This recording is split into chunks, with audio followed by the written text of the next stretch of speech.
जागतिक महिला दिनानिमित्त करवीर तालुक्यातील सरनोबतवाडी इथल्या अस्मिता ग्रुपच्या वतीनं स्पंदन सोहळा पार पडला। विविध मान्यवरांच्या उपस्थितीत झालेल्या या सोहळ्यात विविध क्षेत्रातील कर्तृत्ववान महिलांचा सत्कार, महिलांसाठी विविध स्पर्धा, सांस्कृतिक कार्यक्रम आणि खाद्य महोत्सव असे विविध उपक्रम पार पडले।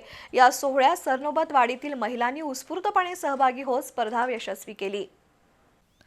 करवीर तालुक्यातील सरनोबतवाडी इथल्या अस्मिता ग्रुपच्या वतीनं महिला दिनानिमित्त स्पंदन सोहळा घेण्यात आला। राजाराम तलावाशेजारील ग्राउंडवर हा सोहळा पार पडला। सरपंच शुभांगी अडसूळ यांच्या उपस्थितीत सोहळ्याला सुरुवात झाली।